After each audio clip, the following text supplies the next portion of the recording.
आने पर बच्चों ने टिप्पणी करी और आज बच्चों को अपनी पाठ्य पुस्तक की कहानी सुनानी है। तो आज के इस कार्यक्रम के मुख्य अतिथि बतौर हमारे बीच जुड़ी हैं डॉक्टर हेमलता तिवारी जो कि शिक्षाविद हैं और आप प्रवक्ता रही हैं पूर्व में SCERT देहरादून में।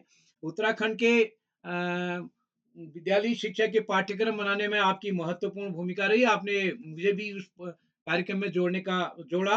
मैं आपका आभार व्यक्त करता हूँ। आप अभी हल्द्वानी में हमारी ऑफलाइन कार्यक्रम में भी आई थी। तो एक बार मैं आपका स्वागत करता हूँ, समय निकालने के लिए आभार व्यक्त करता हूँ। विशिष्ट अतिथि होंगे प्रभाष देवतला जी, अध्यक्षता करेंगे प्राची जोशी जी। धन्यवाद। आज के इस कार्यक्रम में हमका संचालन करेंगे हमारे दोस्त श्री कार्तिक तिवारी जी, कक्षा 9 के छात्र जो कि श्री रामचंद्र भट्ट सरस्वती विद्या मंदिर इंटर कॉलेज गोपेश्वर से हैं। इस पटल पर हमारे साथ प्रतिदिन जुड़ते हैं आदरणीय श्री आकाश सर, उप निदेशक शिक्षा विभाग उत्तराखंड, आदरणीय श्री श्याम पलट पांडे जी, संरक्षक बाल प्रहरी अहमदाबाद गुजरात, डॉक्टर अशोक कुमार नेगी जी डाइट खंडवा मध्य प्रदेश से इस पटल पर प्रतिदिन जुड़ते हैं। इस पटल पर हमारे साथ प्रतिदिन जोड़ते हैं अमेठी से आदरणीय सुमित श्रीवास्तव सर और नरेंद्र पाल जी, और इस कार्यक्रम में हमारे साथ जुड़ते हैं कई एक साथी हरीश देवतला जी हमारे बीच जुड़े हैं, दीपा कॉलोनी जी हमारे बीच जुड़ चुकी हैं। मैं स्वागत करता हूं। और आज के इस कार्यक्रम में आदरणीय प्रकाश पांडे सर जो कि कनकल हरिद्वार से हैं, हमारे बाल साहित्य संस्थान के आप सदस्य भी हैं, और आप जहां भी हम 5 दिन की कार्यशाला करते हैं वहां आपका आशीर्वाद हमारे कार्यक्रम को मिलता है। तो मैं आपका भी स्वागत करता हूं। और इस पटल पर जितने भी साथी जुड़े हैं सभी का आभार व्यक्त करते हुए आज जिन बच्चों का नाम सूची में नहीं जुड़ पाया उनका नाम कल की सूची में होगा, यानी कहानी वाचन कार्यशाला कल भी होगी। तो कल के लिए भी मैं आपका स्वागत करता हूं। और इस कार्यक्रम में जिन्होंने अपनी सहमति नहीं दी है वो अभी सहमति दे सकते हैं कल के लिए। और जिन्होंने किन्हीं बच्चों ने अपनी कक्षा नहीं लिखी, किसी ने स्कूल नहीं लिखा, उनका नाम नहीं जोड़ा गया है। तो आशा है जो साथी सहमति देंगे वो अपना पूरा नाम, कक्षा, स्कूल लिखेंगे। तो मैं एक बार सभी मित्रों का स्वागत करते हुए आमंत्रित करता हूं आज के संचालक कार्तिक तिवारी जी को संचालन के लिए। कार्तिक जी आप जुड़ चुके हैं। डॉक्टर BC जोशी सर जुड़ चुके हैं चंपावत से। स्वागत है सर आपका। जी कार्तिक जी स्वागत है आपका। कार्तिक तिवारी जी। हाँ सर, मैं उपस्थित हूँ। हाँ स्वागत है दोस्त। ज्ञानदायिनी माँ शारदा के चरणों में नमन वंदन। परम सम्मानित हमारे मुख्य अतिथि महोदय, विशिष्ट अतिथि महोदय, अध्यक्ष महोदयों को सभी को मेरा प्रणाम। मैं कार्तिक तिवारी कक्षा 9 का छात्र हूँ, श्री रामचंद्र भट्ट सरस्वती विद्या मंदिर इंटर कॉलेज गोपेश्वर चमोली। आज हमारे बाल प्रहरी की 1429वीं ऑनलाइन कार्यशाला चल रही है, जिसकी तिथि आज 29 मार्च 2026 है। और आप सभी को मैं सर्वप्रथम स्वागत करना चाहूंगा जो हमारी मुख्य अतिथि हैं डॉक्टर हेमलता तिवारी मैम जी, देहरादून उत्तराखंड से। और मैं साथ ही साथ स्वागत करूंगा श्री आकाश सारस्वत सर जी, उप निदेशक शिक्षा विभाग उत्तराखंड, और श्री श्याम पलट पांडे सर, संरक्षक बाल प्रहरी अहमदाबाद गुजरात से। सर मैं आपका भी स्वागत एवं अभिनंदन करता हूं। साथ ही डॉक्टर अशोक कुमार नेगी सर, संरक्षक बाल प्रहरी खंडवा मध्य प्रदेश से। और हमारे जो आज के विशिष्ट अतिथि हैं मेरे छोटे भाई श्री प्रभाष देवतला चौखुटिया अल्मोड़ा से। भैया मैं आपका मैं आपका भी स्वागत करता हूं। और अध्यक्षता कर रही हैं मेरी छोटी बहन कुमारी प्राची जोशी, कक्षा 4 सोमेश्वर अल्मोड़ा से। बहन मैं आपका भी स्वागत एवं अभिनंदन करता हूं। और मैं आप सभी के सामने बताना चाहूंगा कि मैं बाल प्रहरी से कैसे जुड़ा। मैं बाल प्रहरी से अपने पिताजी के माध्यम से जुड़ा।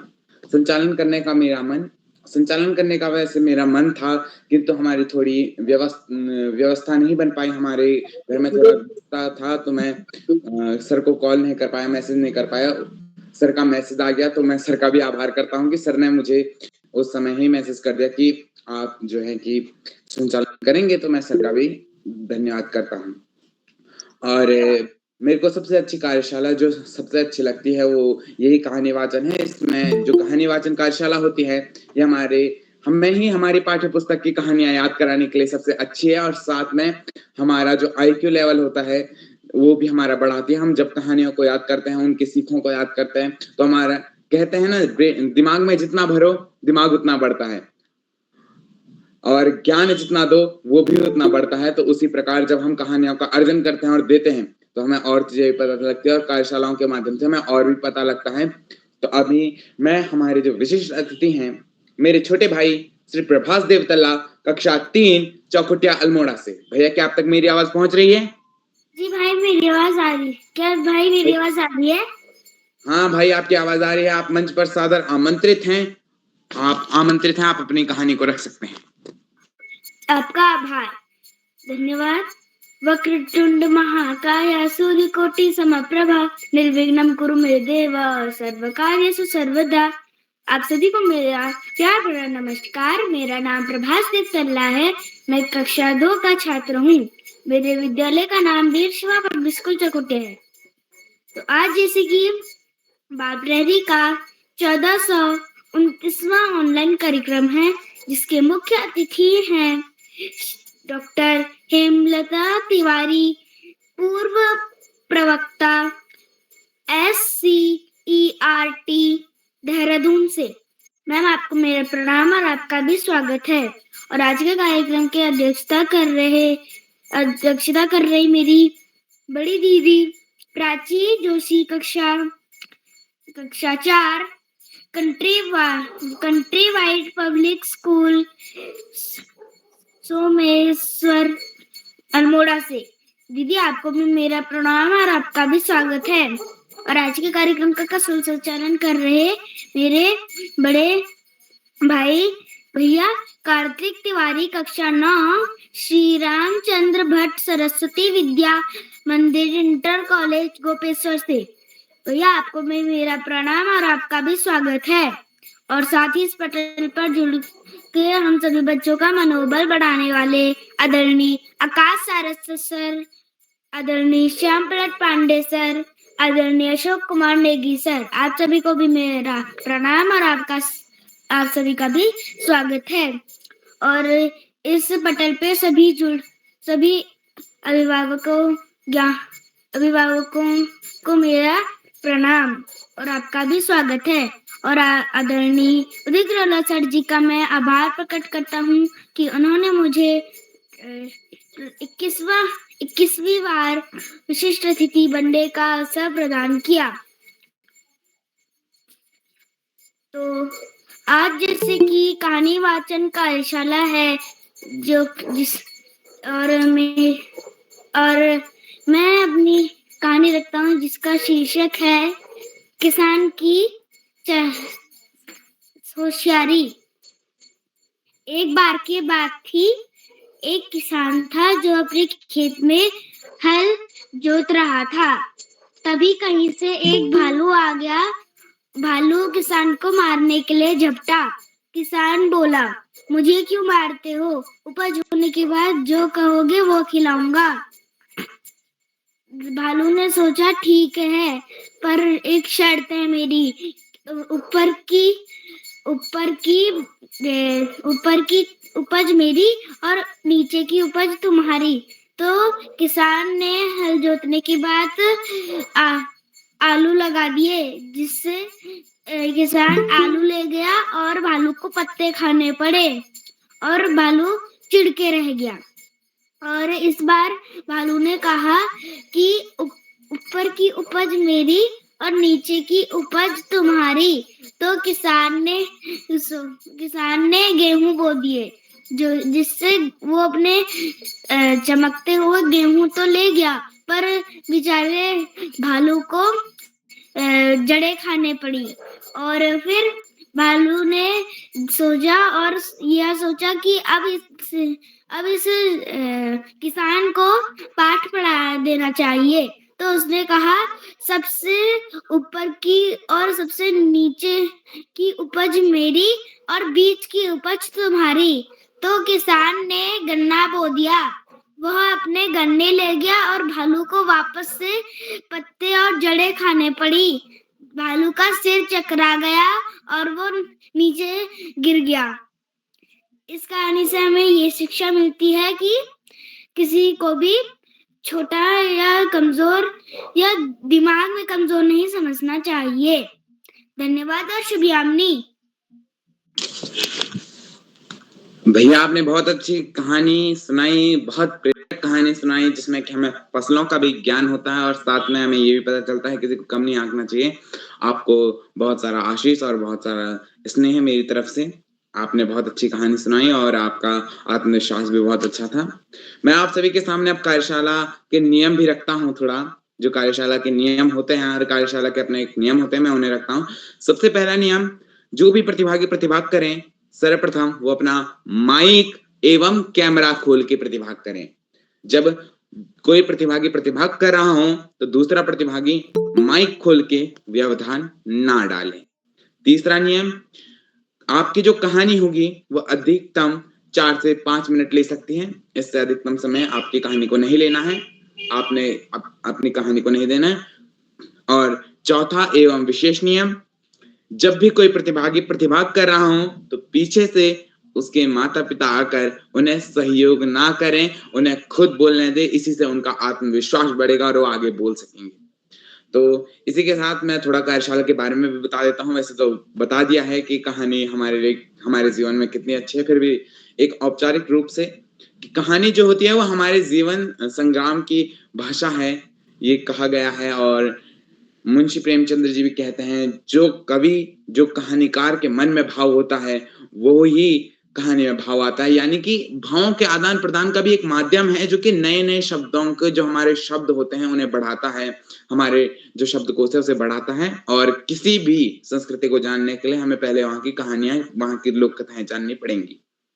तो अब मैं प्रतिभागियों की तरफ बढ़ता हूँ। सबसे पहले जो प्रतिभागी हैं वो मेरी छोटी बहन कुमारी नीलाक्षी कॉलोनी, टनकपुर, चंपावत से। बहन, क्या आप तक मेरी आवाज पहुंच रही है? जी, आपकी आवाज आ रही है। बहन, आप मंच पर सादर आमंत्रित है, आप अपनी कहानी प्रस्तुत कीजिए। आप सभी को मेरा सादर प्रणाम। मेरा नाम नीलाक्षी कॉलोनी है। मैं कक्षा 8 की छात्रा JN पब्लिक स्कूल टनकपुर, जिला चंपावत से। तो जैसे कि आप सभी जानते हैं, आज कहानी वाचन कार्यशाला है, तो मेरी कहानी का नाम है जहाँ पहिया है। तो मैं ज्यादा समय न लेते हुए अपनी कहानी प्रस्तुत करती हूँ। मेरी कहानी में सबसे पहले मैं आपको बता देती हूँ, तमिलनाडु के पुडुकोट्टई, तमिलनाडु में एक पुडुकोट्टई गांव है, जहाँ साइकिल चलाना एक सामाजिक आंदोलन था। बड़ी अजीब सी बात है, लेकिन वहाँ के लोगों के लिए एक आम बात थी, क्योंकि वहाँ पुडुकोट्टई जिले की नवसाक्षर ग्रामीण महिलाओं ने के लिए अभी आम बात हो चुकी थी। पुरुषों ने इस आंदोलन का बहुत विरोध किया, क्योंकि इस साइकिल आंदोलन से महिला समाज में जागृति आ रही थी। वो स्वयं के लिए आत्मसम्मान की भावना पैदा हो रही थी, इसलिए समाज ने इस आंदोलन का विरोध किया। लेकिन महिलाओं ने हार नहीं मानी और पुडुकोट्टई एक ऐसा गांव था जहां औरतों को घर से बाहर नहीं निकलना दिया जाता था और जहां सिर्फ आदमी ही काम करते थे, औरतें सिर्फ घर पे बैठती थी। तो वहाँ की महिलाओं ने अपनी उस पे आवाज उठाने का सोचा और एक साइकिल आंदोलन शुरू किया, जिससे उनके घर की स्थिति सही हुई, उनके खुद के लिए आत्मसम्मान की भावना पैदा हुई एवं उनके आसपास के गांव में अपना सामान बेचने से उनकी घर की स्थिति भी ठीक हुई। तो वहाँ सबसे बड़ी महिलाओं को सबसे पहले बहुत सारी प्रॉब्लम्स का सामना करना पड़ा, क्योंकि वहाँ के जो भी समाज में जितने भी थे पुरुष या जितने भी लोग थे, सब उनको इस आंदोलन में जाने से मना कर रहे थे और सब उनका जो भी ये सब औरतें इस आंदोलन में जा रही थी तो वो उसके विरुद्ध खड़े थे। लेकिन महिलाओं ने अपनी जागृति को चुनना शुरू किया और सबने साइकिल चलाना शुरू किया, जिससे महिला समाज में बहुत जागृति आ गई। और सबसे महत्वपूर्ण जो महिलाओं को देखनी पड़ी प्रॉब्लम वो ये थी कि वहाँ जो महिला साइकिल थी वो सीमा में वहाँ उनके पास नहीं थी। और पुरुष यह चाहते थे कि महिला अपने घर में बैठकर सिर्फ घर का काम करे और बाहर जाके ये काम ना करे। लेकिन महिलाओं ने साइकिल चलाने को अपनी जागृति को चुनना ही सबसे पहला कदम डाला। और इससे हमें ये पता चलता है, जैसे कि पहिए को गतिशीलता का प्रतीक माना जाता है, तो इसी से महिलाओं का जीवन भी गतिशील हो गया था। और हमें इस कहानी से हमें ये सीख मिलती है कि हमें कभी भी किसी को भी कम नहीं समझना चाहिए और महिलाएँ भी पुरुषों के जितना ही काम कर सकती हैं। महिलाएँ सिर्फ़ घर का काम करने के लायक नहीं है, महिलाएँ बाहर का काम भी कर सकती हैं और महिलाएँ किसी भी चीज़ में पीछे नहीं हैं। तो इस कहानी के लेखक का नाम है पी साईनाथ। तो धन्यवाद। अब मैं ज़्यादा समय न लेते हुए अपनी वाणी को यहीं पे विराम देती हूँ। बहन, आपने बहुत सुंदर कहानी सुनाई और मैं बहुत सारे इसमें ज्ञानवर्धक बातें बताई कि महिलाएं किससे कम नहीं है। और हमें कहा भी जाता है कि जत्र नारी पूजन्ते तत्र देवा रम्यता, यानी जहाँ महिलाओं का सम्मान होता है वहीं देवों को भी पूजा जाता है। हमें कभी भी अपने आगे वाले को, अपने शत्रुओं को भी कम नहीं समझना चाहिए, क्योंकि कौन कितना ताकतवर हो सकता है हम नहीं जानते हैं। तो आपने बहुत सुंदर कहानी सुनाई और इसके लिए आपको बहुत ढेर सारी बधाइयाँ। अब मैं इन पंक्तियों के माध्यम से आगे बढ़ता हूँ। ज्ञान का पलड़ा उठाया, जीवन जीने का तरीका सिखाया। ज्ञान का पलड़ा उठाया, जीवन जीने का तरीका सिखाया। हमें ज्ञान का मार्ग बताया, हमें शिक्षा का महत्व सिखाया। हमें ज्ञान का मार्ग बताया, हमें शिक्षा का महत्व सिखाया, समझाया। आप सभी समझ गए होंगे मैं किन की बात कर रहा हूँ। मैं श्री आकाश सारस्वत जी, उपनिदेशक शिक्षा विभाग उत्तराखंड। सर, मैं आपको मंच पर सादर आमंत्रित कर रहा हूँ। सर, क्या आप तक मेरी आवाज पहुंच रही है? धन्यवाद, बहुत बहुत धन्यवाद प्रिय कार्तिक। सबसे पहले प्रिय कार्तिक को बेहतरीन संचालन की बहुत बहुत बधाई। बाल प्रहरी के तत्वाधान में 1500वें पड़ाव की तरफ बढ़ रही इस कार्यशाला की मुख्य अतिथि के रूप में चिर युवा प्रिय हेमा, विशिष्ट अतिथि के रूप में प्रिय प्रभास, अध्यक्षता कर रहे प्रिय प्राची और कार्यक्रम का बेहतरीन ढंग से संचालन कर रहे प्रिय कार्तिक। इस कार्यक्रम के कर्ता धर्ता, रीढ़ की हड्डी, अनासक्त कर्मयोगियों में अग्रणी, निरंतर बाल हित चिंतक, बालक पालक मित्र श्री उदय किरोला जी, परम सम्मानित श्री श्यामलट पांडे जी, अशोक जी, सुमित जी, प्रकाश जी, उमेश गंगा, नीलम किरण सहित समस्त विद्वान शिक्षक गण, विदुषी, शिक्षिकाएं, अतिथिगण, अभिभावक गण, साहित्यकार गण, अनुसूचित एवं प्यारे बच्चों। बाल प्रहरी की बहुआयामी कार्यशालाएं बच्चों के व्यक्तित्व विकास में नित्य सकारात्मक परिवर्तन के लिए दृढ़ संकल्पित हैं। बच्चों में समझ का विकास कैसे हो, कैसे वो अच्छे नागरिक बन सकें, कैसे अच्छी आदतें उनमें विकसित हों और कैसे ऐसे वातावरण का सृजन हो कि उनके अंतर्निहित शक्तियों का प्रस्फुटीकरण हो सके, उन सब बातों को लेकर इन कार्यशालाओं का आयोजन किया जाता है। हालांकि ये कार्यशालाएं शुरू की गई थी कोरोना काल में नकारात्मक वातावरण को सकारात्मक वातावरण में बदलने के लिए, लेकिन आज यह शिक्षकों, अभिभावकों और बच्चों की पहली पसंद बन गई है और श्री उदय किरोला जी की प्राणपण से की गई मेहनत इन कार्यशालाओं की प्राणवायु के रूप में कार्य करती है। प्यारे बच्चों, जिन 7 बातों को हम रोज फोकस करते हैं उन पर एक बार फिर बात करेंगे। जीवन में आगे बढ़ने के लिए 7 मूलभूत बातें। पहला, समय प्रबंधन। इस दुनिया में अमीर, गरीब, राजा, रंक सभी को 24 घंटे मिलते हैं।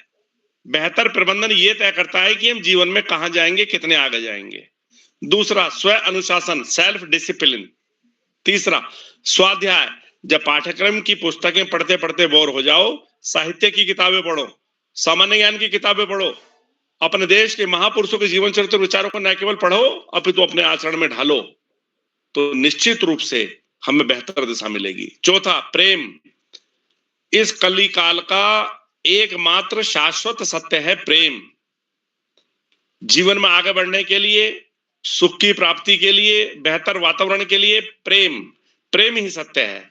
इसके बाद 5वां जो तत्व है वो सहयोग। आपसी सहयोग से ही हम सब आगे बढ़ सकते हैं। हम की भावना हमें आगे बढ़ाती है। छठा, व्यसन मुक्त जीवन। किसी भी प्रकार का व्यसन ना हो, किसी भी प्रकार का नशा ना हो। अगला, सच चरित्र जीवन। हमारे महापुरुष ने कहा है, जिसका धन खो गया कुछ नहीं खोआ, जिसकी संपत्ति खो गई उसका भी कुछ नहीं खोआ, लेकिन जिसका चरित्र खो गया उसका सब कुछ खो गया। सच चरित्र जीवन। ये 7 के 7 बिंदु जो हम लगातार जिन पर बात करते हैं, समय प्रबंधन, स्व अनुशासन, स्वाध्याय, प्रेम, सहयोग, व्यसन मुक्त जीवन और सच चरित्र जीवन आगे बढ़ने के लिए बहुत ज्यादा जरूरी है। प्यारे बच्चों, मौसम निरंतर बदल रहा है, सभी को लापरवाही नहीं बरतनी है, पूरी परवाह करनी है मौसम की। और इसके अलावा बाहर का खाने से बचना है, घर का ही खाना है। जंक फूड, फास्ट फूड से बचना, इसका मतलब है अपने स्वास्थ्य को बेहतर रखना। और बेहतर स्वास्थ्य यदि होता है तभी एक बेहतर मस्तिष्क भी उस शरीर में निवास करता है। इसके अतिरिक्त आज ये भी कहना जरूरी है कि बड़े बुजुर्ग किसी भी समाज के मूल आधार होते हैं।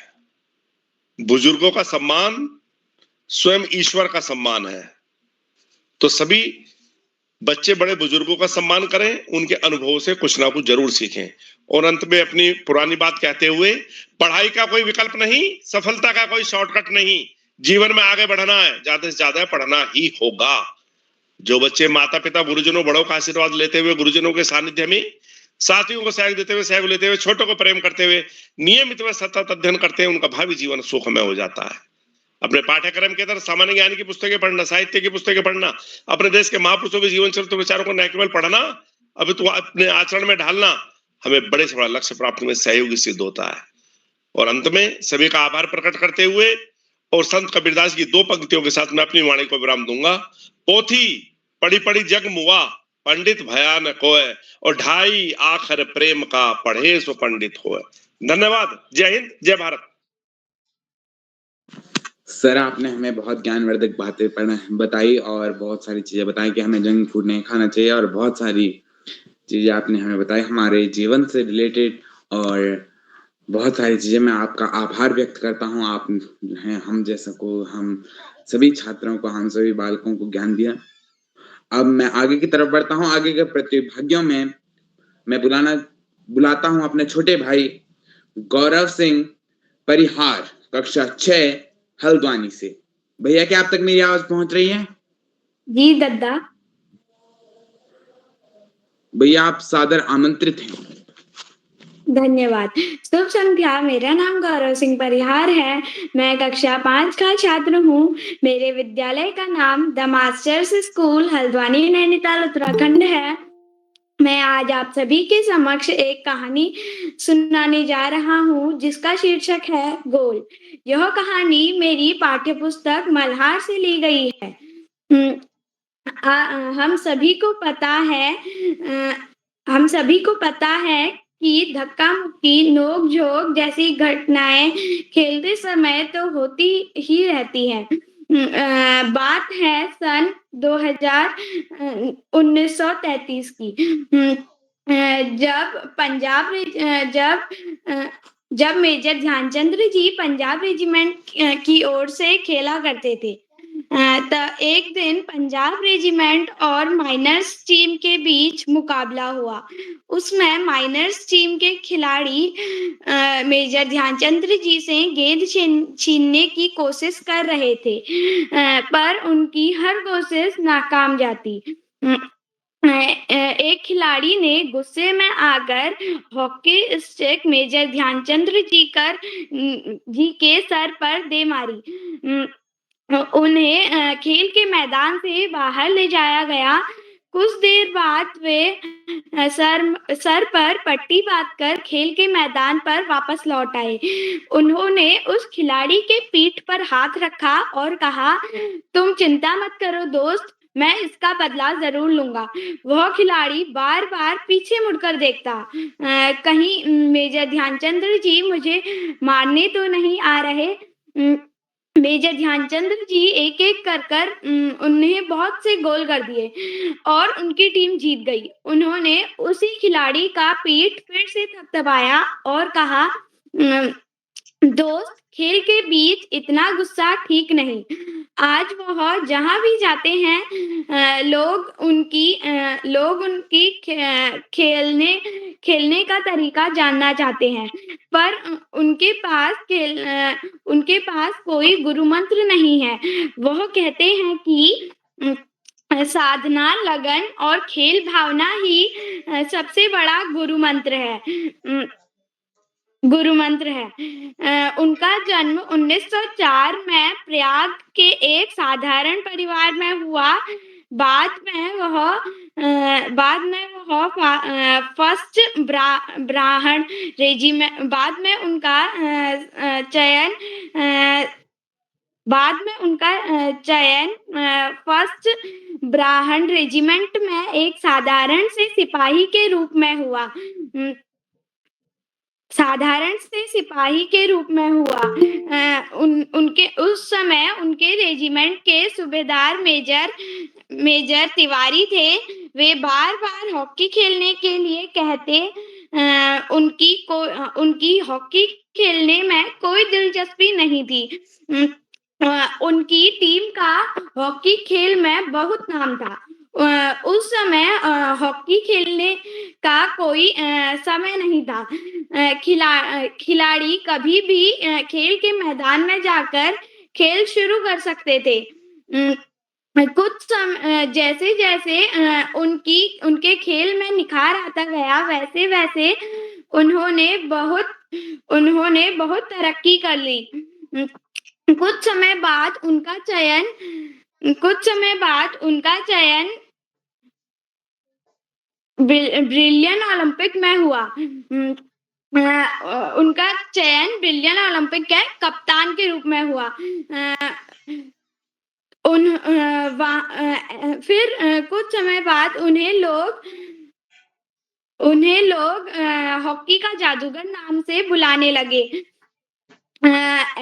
इसका अर्थ यह नहीं है कि सारे गोल वह ही करते थे।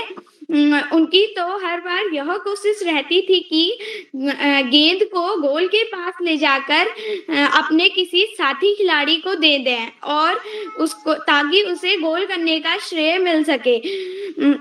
उनकी इस खेल भावना ने खेल प्रिय लोगों का दिल जीत लिया। कुछ समय बाद उन्हें स्वर्ण पदक से सम्मानित किया गया। वह खेलते समय इस बात का ध्यान हमेशा रखते थे कि हार या जीत उनकी ही नहीं बल्कि पूरे देश की है। धन्यवाद।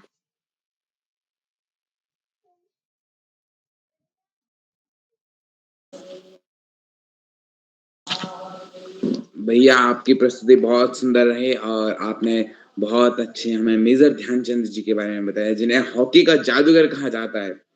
कहा जाता है कि उन्होंने बहुत अच्छी हॉकी खेली थी और वो जब मतलब आर्मी में थे उस समय भी मतलब वो हॉकी खेलते थे जब उन्हें खेलने के लिए मिलता था। तो अब आगे के प्रतिभागियों की तरफ बढ़ते हैं।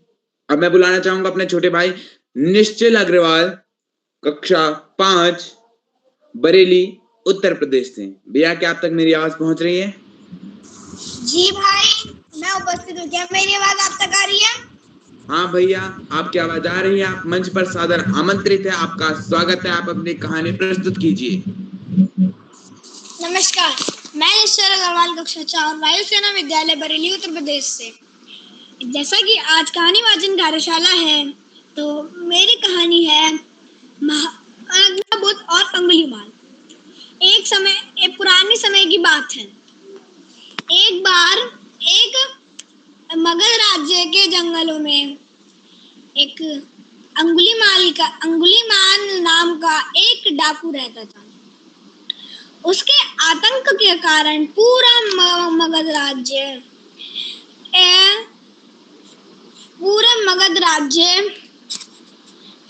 का जीना दूभर हो गया था। वो राहगीरों को मारकर उनकी एक उंगली काटकर अपनी माला में लगा लेता, इसीलिए उसका नाम अंगुलीमाल पड़ा।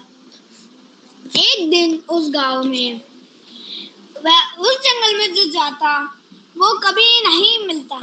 उसने पूरे 1000 उंगलियों की माला पहनने की कसम खा रखी थी कि एक दिन वहां पे महात्मा बुद्ध आए। उन लोगों ने महात्मा बुद्ध की बहुत अच्छे से सेवा की, पर महात्मा बुद्ध ने उन्हें दुखी देखकर उनके दुखी होने का कारण पूछा। तो महात्मा बुद्ध को उन्होंने कहा, तो महात्मा बुद्ध को उन्होंने सारी सही बात बताई। तो महात्मा बुद्ध बोले कि मैं उस जंगल में जाके उसे बताऊंगा।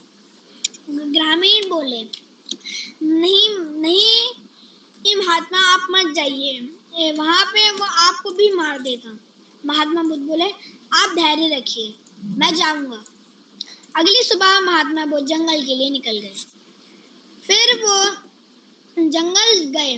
जंगल जाने के बाद उन्होंने जंगल जाने का थोड़ा चला और उसके बाद वो उन्हें पीछे से एक बहुत लंबा काला आदमी मिला। वो उसे देखते ही समझ गए कि यह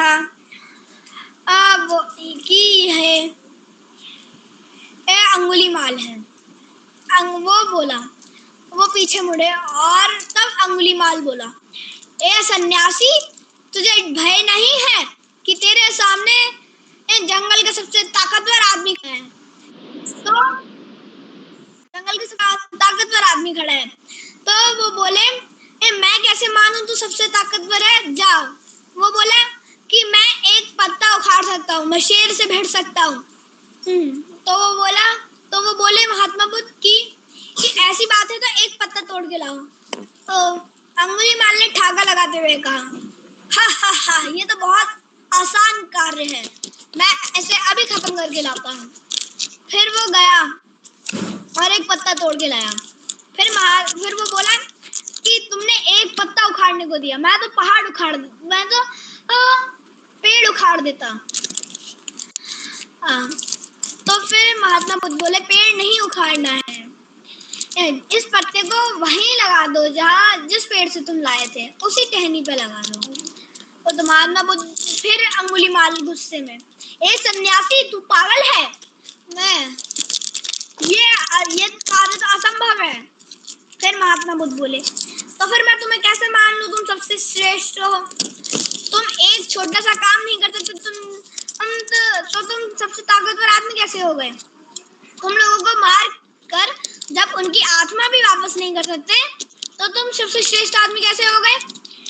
अंगुलीमाल समझ गया और उनसे क्षमा मांगकर उनकी शरण में आ गया। कुछ साल बाद वो एक महान सन्यासी बना। धन्यवाद। ये आपकी बहुत सुंदर रही। आपने बहुत सुंदर कहानी बताई, हमारे जो ब्रेन है उससे भी रिलेटेड बताई। आपने बहुत अच्छी कहानी बताई। और अब हम आगे बढ़ते हैं। मैं आगे के प्रतिभागियों की तरफ बढ़ता हूँ। तो अब मैं बुलाता हूँ अपने छोटे भाई ईशित कुमार, कक्षा 7 देहरादून से। भैया, क्या आप तक मेरी आवाज पहुंच रही है? जी भाई। भैया, आप सादर आमंत्रित है, आप अपनी कहानी को प्रस्तुत कीजिए। सभी लोगों को मेरा नमस्कार। मैं ईशित कक्षा 7 का छात्र आपके सामने एक कहानी प्रस्तुत करने जा रहा हूँ। मेरी कहानी का नाम है महायज्ञ का पुरस्कार और इस कहानी के रचयिता श्री यशपाल जैन है। एक गांव में धनी सेठ रहता था। वह अत्यंत विनम्र, उदार और धर्मपरायण था। उसके घर में जो भी साधु संत आता, वो उसे भरपेट भोजन देता। वो सब दिन दुखियों को खाना देता और धन भी देता। एक दिन उसके घर में कंगाली आ गई, लेकिन जब उसके साथियों ने साथ छोड़ा तो नौबत यहां तक आ गई कि वह कई दिनों तक भूखे रहने लगे। उनकी पत्नी ने उन्हें सुझाव दिया, ना हो तो एक यज्ञ बेच डालो। वह पहले तो उदास हुए, लेकिन फिर उन्होंने कहा, कोई नहीं, अपना एक यज्ञ बेचता हूं। उन्होंने सोचा कि मैं अपना यज्ञ धना सेठ को बेचूंगा, जो कुंदनपुर गांव में रहते हैं। गांव में बहुत चर्चा थी कि धना सेठ की पत्नी पे दैवीय शक्ति है कि वह आदमी की बात पहले ही जान लेती है। सेठ तैयार हुए कुंदनपुर गांव जाने के लिए। उनकी पत्नी ने उनके लिए आस पड़ोस से मांगकर 4 रोटियां लाई और उन्हें सौंप दी। वह अपने घर से कुंदनपुर की ओर चल पड़े। जैसे वो विश्राम के लिए रुके, उन्होंने एक लाचार कुत्ता देखा। वह उस कुत्ते की तरफ गए। उन्होंने देखा कि यह काफी दिनों से भूखा है। उन्होंने अपनी एक रोटी को टुकड़े टुकड़े कर उसे दे दी। उसने देखा कि कुत्ता तो उठ भी नहीं पा रहा है। उसने अपनी दूसरी रोटी भी तोड़कर कुत्ते को दे दी। उसने देखा कि इसकी हालत अभी भी बहुत खराब है। उसने अपनी तीसरी और चौथी रोटी, सारी रोटी कुत्ते को दे दी। उसने सोचा कि इसको रोटी दे देता हूँ, खुद तो मैं पानी पीकर भी काम चला लूँगा। सेठ ने पानी पीकर काम चलाया। जब वो धना सेठ के पास पहुँचे, वो धना सेठ से कहते हैं, मैं अपना एक यज्ञ बेचने आया हूँ। धना सेठ उनका यज्ञ लेने ही वाले थे कि धना सेठ की पत्नी धना सेठ को टोक कर कहती है, हम आपका महायज्ञ खरीदेंगे, लेकिन उससे पहले हम आपका यज्ञ खरीदेंगे, लेकिन उससे पहले हम आपका महायज्ञ खरीदेंगे। सेठ ने कहा, मजाक की बात छोड़िए, मैंने काफी दिनों से कोई भी महायज्ञ नहीं किया है। सेठानी ने कहा, जो आपने रास्ते में किया वो सब मेरे को पता चल गया है। एक कुत्ते को खाना खिलाना, इससे बड़ा महायज्ञ क्या हो सकता है। सेठ चुप रहा और धना सेठ के हवेली से बाहर आ गया। वो अपने घर पहुंचा। उसकी पत्नी ने उससे कहा कि क्या ये यज्ञ बेच के आए हो? उसने कहा नहीं। उसकी पत्नी ने उससे पूछा क्यों? तो उसने कहा कि एक कुत्ते की मदद करना तो धर्म है, इसका कोई मूल्य नहीं है। रात हुई, वो सब सोने गए तो सेठ अपनी पत्नी के साथ कुछ काम से गोदाम में आया। उसकी पत्नी के पांव में एक पत्थर लगा। धना सेठ ने जब वो ध्यान से देखा तो वो ढक्कन था। जब उसने उस ढक्कन को खोला, उसने देखा वहां पर बहुत सारा सोना पड़ा हुआ है। वो चकित रह गए कि ये सोना आया कहां से। वो चुप हो गए, बस उन्होंने अपने हाथ जोड़े और भगवान को धन्यवाद किया। इस कहानी से हमें ये शिक्षा मिलती है कि हमें फल के बारे में ना सोचकर मेहनत करते रहनी चाहिए। फल भगवान खुद देते हैं। धन्यवाद। भैया आपने बहुत सुंदर कहानी सुनाई हमें, और हमें आपने बताया भी कि फल की चिंता नहीं करनी चाहिए, हमें अपने काम पे ध्यान देना चाहिए। भगवान श्री कृष्ण ने गीता में भी कहा है, कर्मण्येवाधिकारस्ते मा फलेषु कदाचन मा कर्मफल हेतुर्भुः मा ते संगोत्स कर्मणि।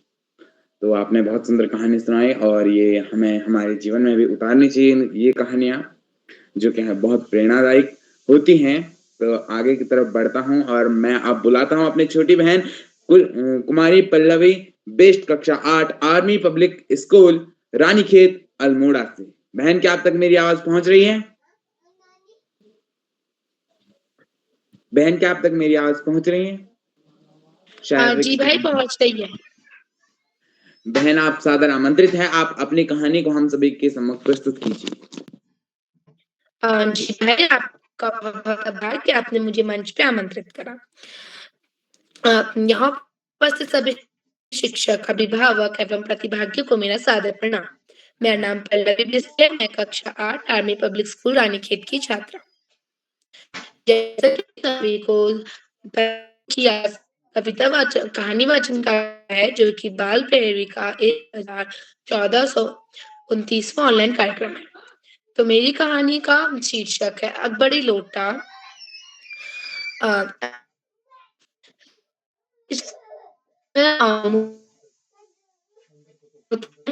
अंग्रेज लाला जवाहरलाल, उनकी पत्नी और पंडित और बिलवासी जी, जो कि जवाहरलाल के मित्र होते हैं।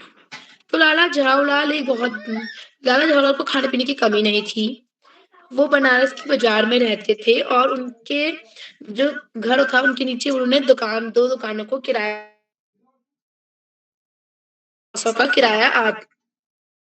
पर उन्होंने कभी 250 रुपए अपने हाथ में भी नहीं देखे, मतलब अपने आंखों से उन्होंने एक साथ 250 रुपए कभी नहीं देखे थे। एक पत्नी ने उनसे 250 रुपए की मांग की तो लाला जवाहरलाल घबरा गए। तो उनकी पत्नी ने कहा, क्या हुआ, तुम 250 रुपए भी अपनी पत्नी को नहीं दे सकते हैं? तो लाला जवाहरलाल ने अपना रौब झाड़ते हुए बोला, क्यों नहीं दे सकते, हम देंगे, और तुम मुझसे ले जाना। तो उसकी पत्नी ने कहा, मैं कब ले जाऊंगी? तो लाला जवाहरलाल ने कह दिया, इस सप्ताह के 7वें दिन। तो उसकी पत्नी ने हंसी मजाक करते हुए पूछा कि वो 7 दिन है या 7 वर्ष। तो उसके झावलाल ने फिर से अपना रौब झाड़ते हुए बोला, अरे अरे ले जाना इस महीने के 7वें दिन में।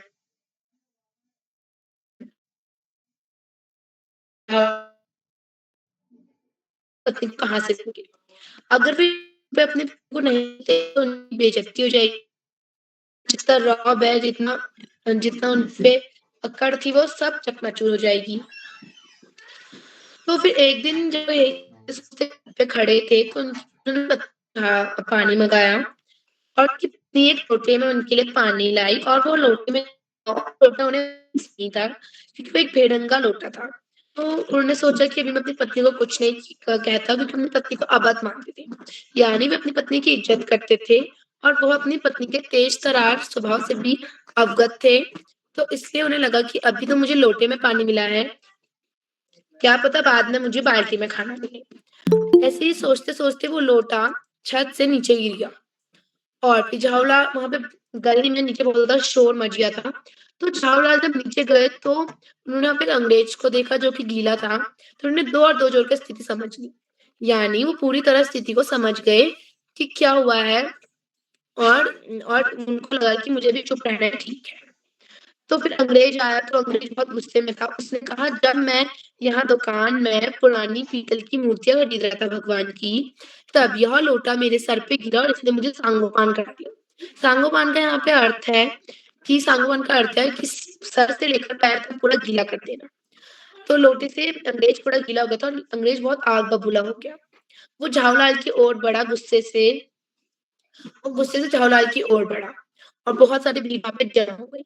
भीड़ को देखकर जब बिलवासी जी वहाँ आए, तो उन्होंने देखा कि और बिलवासी जी वहाँ आए और बिलवासी जी इसलिए आए थे क्योंकि लाला झावलाल ने अपनी पैसों की व्यथा बिलवासी जी को बताई थी और बिलवासी जी ने कहा था कि मैं इसको ठीक करूँगा, मैं कुछ करूँगा। तो बिलवासी जी वही समस्या को हल करने के लिए वहाँ आए, तो वो भीड़ के देखकर चौकन्ना रह गए। फिर वो भी स्थिति को समझ गए, तो उन्होंने पहले भीड़ को बाहर निकाला और अंग्रेज को कुर्सी में बिठाया, उसका गुस्सा शांत करने के लिए उसे पानी पिलाया और पूछा क्या हुआ? तो अंग्रेज ने कहा इस आदमी का लोटा मेरे सर पे गिरा, इसने मेरे को गीला कर दिया। और अंग्रेज ने कहा कि आप इस आदमी को जानते हैं? तो बिलवासी जी जबकि झावलाल के मित्र थे, तब भी उन्होंने बिल्कुल मना कर दिया, बोल दिया कि नहीं मैं इस इंसान को नहीं जानता, जो अनजान व्यक्तियों पे छत से लोटा फेंकते हैं। तो बिलवासी जी भी हैरान थे कि ये तो मेरा मित्र है, ऐसा क्यों कह रहा है? पर झावलाल उस वक़्त चुप थे। उसके बाद बिलवासी जी ने कुछ सोचा और आगे कहा कि अरे साहब, ये लोटा आपके पास कहाँ से आया? ये लोटा तो अकबरी लोटा है। इस लोटे को तो अकबर अपने वासी में इस्तेमाल करते थे। वासी एक मुस्लिम शब्द है जिसमें जो जितने भी मुस्लिम लोग होते हैं वो अपने नमाज से पहले या कोई पूजा या उनकी जो भी अल्लाह को जो पूजा देते हैं या उनकी जो भी पूजा की विधि होती है उसको करने से पहले अपने पैर हाथ धोना उसको वासी कहा जाता है। तो बिलवासी जी कहते हैं कि ये तो अकबर अपने वासी यूज करते थे, यानी उस लोटे से अपने पैर हाथ धोते होंगे पूजा मतलब उनके पूजा विधि करने से पहले। तो ऐसा सोचा तो फिर अंग्रेज ने भी सोचा फिर अंग्रेज ने सोचा कि ये लोटा फिर इसके पास कैसा आया?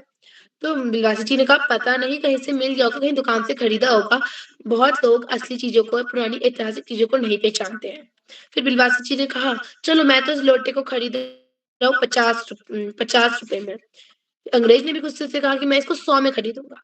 बिलवासी ने कहा ऐसे कैसे आप खरीदेंगे? मैं 250 में खरीदूँगा।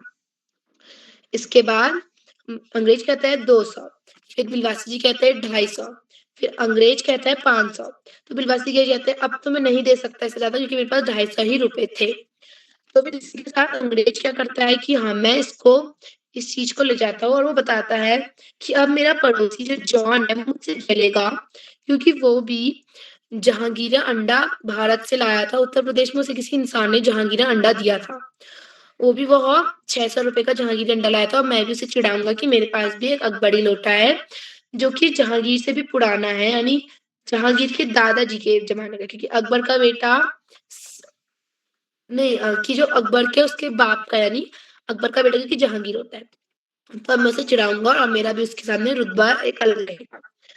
तो इसी के साथ अंग्रेज तो लोटा खरीद के चले जाता है, तो बिलवासी जी उससे तो नहीं तो बिलवासी जी कहते हैं कि ये लो 250 रुपए, यह आप अपनी पत्नी को दे सकते हो। तो झाऊलाल उसको गले से मिलाते हैं और रो पड़ते हैं खुशी के आंसू से, बोलते हैं कि तुम कितने अच्छे मित्र हो, तुमने तो बिना कोई पैसे खर्च करे अंग्रेज को बेवकूफ बनाया और 250 रुपए भी ले लिए, और मुझे वैसे भी बेढंगा लोटा बिल्कुल पसंद नहीं था और तुमने वो भी बिकवा दिया, वो भी पूरे 500 रुपए में। तो झाऊलाल अपनी पत्नी को वो 250 रुपए देते हैं। तो फिर झाऊलाल बिलवासी जी से पूछते हैं कि वैसे तुमने ये 250 रुपए का इंतजाम कहाँ से करा? तो बिलवासी जी कहते हैं ये और आज सिर्फ मैं और मेरे भगवान जानते हैं, और इसे राज का राज ही रहने दो। और जब घर गए तो बिलवासी जी को नींद नहीं आई। तो बिलवासी जी को नींद इसलिए नहीं आई क्योंकि उन्होंने अपनी पत्नी के संदूक से 250 रुपए चोरी किए थे, और उन्होंने फिर जब तक उसकी पत्नी सोई तब तक वो जगे रहे, फिर उन्होंने अपनी पत्नी के गले से चाबी निकाल के उस संदूक से 250 रुपए उसमें रख दिए।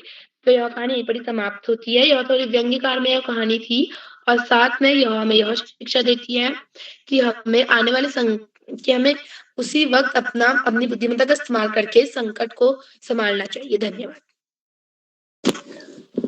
बहन, आपने बहुत सुंदर कहानी सुनाई और हमें बताया कि हम चतुराई से कुछ भी कर सकते हैं और हमारे लिए बहुत अच्छा होता है हम समझें और हर परिस्थिति में धीर गंभीर होके फैसला लें। अगर हम अगर आनन फानन में कोई भी फैसला लेते हैं वो गलत होता है, हमें बहुत संकट का सामना करना पड़ता है। तो आपका मतलब आपने जो ये कहानी सुनाई बहुत अच्छी थी और ये बहुत प्रेरणादायी थी और ये मित्रता को भी दर्शाती है कि दोनों बिलवासी जी और झाऊलाल के बीच कितनी गहरी मित्रता थी।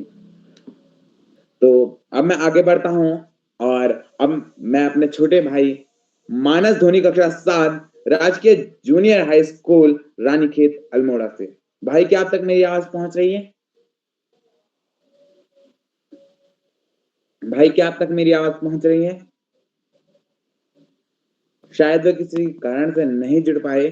अब मैं आगे के प्रतिभागियों की तरफ बढ़ता हूं जो कि हैं मेरे छोटे भाई श्री आराध्य शर्मा कक्षा 8 Venus public school Anand Nagar Gwalior Madhya Pradesh से। भाई क्या आप तक मेरी आवाज पहुंच रही है? भाई क्या आप तक मेरी आवाज पहुंच रही है? शायद वे भी किसी कारण से नहीं जुड़ पाए। अब मैं हमारे बीच जो हमारा जो SCRT का सिलेबस बनता है और हम सभी जानते हैं शिक्षा का हमारे जीवन में कितना महत्व होता है। बिना शिक्षा के हम कुछ नहीं कर सकते हैं। हमें ज्ञान शिक्षा ये चीजें होनी चाहिए ताकि हम आने वाली जो विकट परिस्थितियां हैं, कोई भी परिस्थिति है उसमें हम अपने ज्ञान का प्रदर्शन कर सकें, हम अपने ज्ञान से उस परिस्थिति को संभाल सकें। उसके लिए हमारे अंदर ज्ञान होना जरूरी है। तो हमारे जो मुख्य अतिथि जी हैं डॉक्टर हेमलता तिवारी जी, पूर्व प्रवक्ता SCRT देहरादून। मैम क्या आप तक मेरी आवाज पहुंच रही है? मैम क्या आप तक मेरी आवाज पहुंच रही है? शायद मैम भी किसी कारण बस मैं माइक नहीं खोल पा रही थी। धन्यवाद, अब आवाज आ रही थी लेकिन मैं माइक नहीं खोल पा रही थी अपना। आमंत्रित करता हूँ, उसको सम्मान आमंत्रित करता हूँ। धन्यवाद कार्तिक तिवारी जी, आप बहुत अच्छा संचालन कर रहे हैं। सारे बच्चे जो इस समय इस वर्कशॉप से जुड़े हुए हैं, सबसे महत्वपूर्ण वही बच्चे हैं, इसलिए मैं पहले बच्चों को संबोधित कर रही हूँ। आप प्यारे बच्चों, स्पेशली इतने छोटे छोटे बच्चे इतना काम कर रहे होंगे, इतना बढ़िया ढंग से कहानी सुना रहे होंगे, ये मुझे नहीं मालूम था। एक बार बहुत पहले मैंने सुना था और उसके बाद आज मैं दूसरी बार इससे जुड़ी हूँ।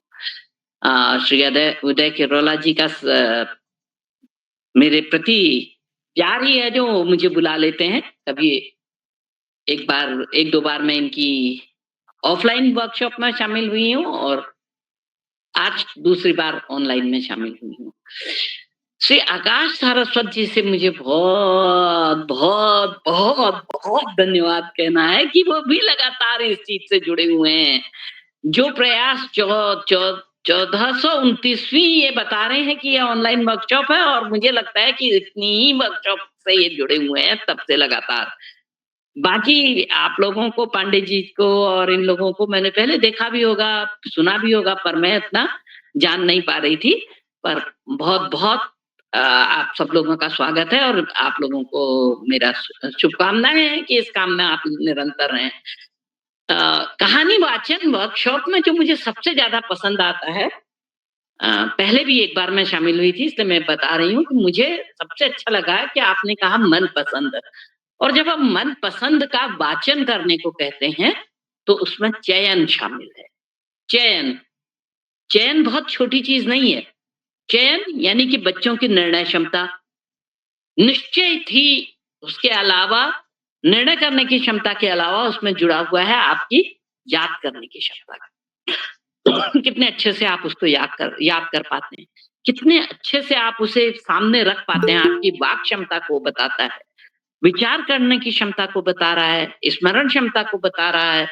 मुझे बहुत अच्छा लगा कि आप सब ये इतने सारे क्षमतावान, इतने आत्मविश्वासी, सामर्थ्यवान बच्चों के साथ काम करना, उनको सुनना, इन सब का मैं आपका सब बच्चों का बहुत स्वागत करती हूँ और आप लोगों का बहुत-बहुत आभार भी करती हूँ कि हम जो आज करीब 10 साल पहले से शिक्षा से दूर ही हैं, समझो, सेवा से दूर हैं।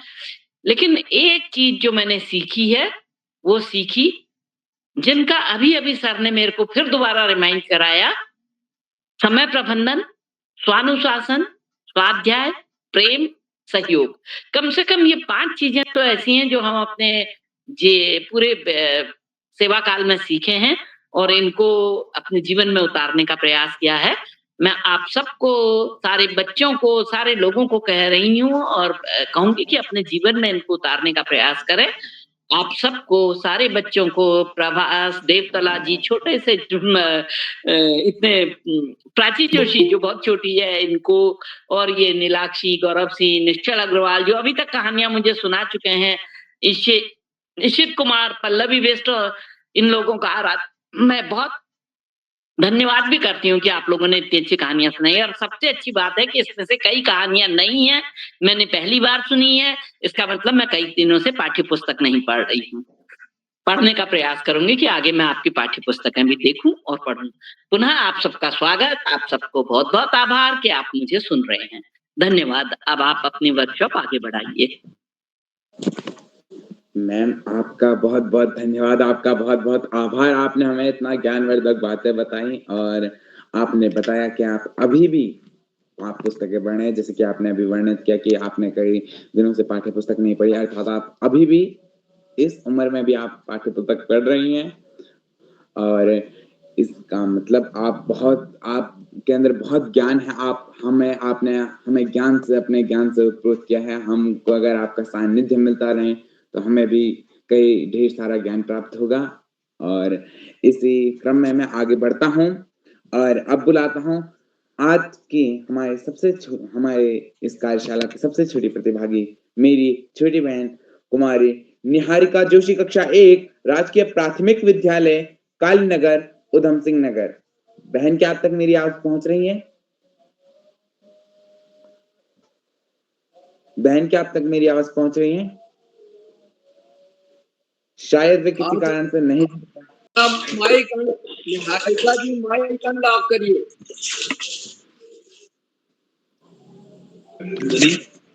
जी भाई, मैं उपस्थित हूँ। मैं निहारिका जोशी। मेरी आवाज वहां तक का आ रही है? हाँ बहन, आपकी आवाज आ रही है। आप मंच पर सादर आमंत्रित हैं। आप अपनी कहानी प्रस्तुत कीजिए। मैं निहारिका जोशी, कक्षा 1 की छात्रा। मेरे स्कूल का नाम राजकीय प्राथमिक विद्यालय कालीनगर है। मेरी कहानी इस प्रकार है। मूली। नाना जी ने बगीचे में मूली बोई। मूली से नाना जी बोले, उगो उगो मूली, मजबूत बनो और लंबी हो। उग आई मोटी और लंबी मूली। नाना जी गए उसे निकालने। खींचते रहे, अपना पूरा जोर लगाया,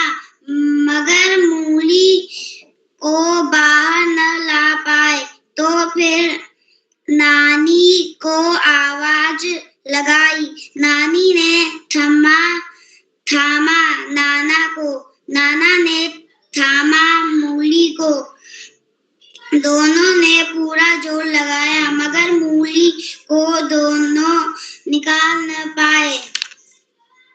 तभी नानी ने नातिन को बुलाया। नातिन ने थामा नानी को, नानी ने थामा नाना को, नाना ने थामा मूली को। सबने मिलकर खींचा, मिलकर पूरा जोर लगाया मगर मूली को निकाल न पाए। तब नातिन ने अपने कुत्ते को बुलाया। कुत्ते ने नातिन को थामा। नातिन ने नानी को थामा। नानी ने नाना को थामा। नाना ने मूली को थामा। सभी ने मिलकर जोर लगाया। आखिरी मिलकर सबने मूली को बाहर निकाल ही डाला। धन्यवाद।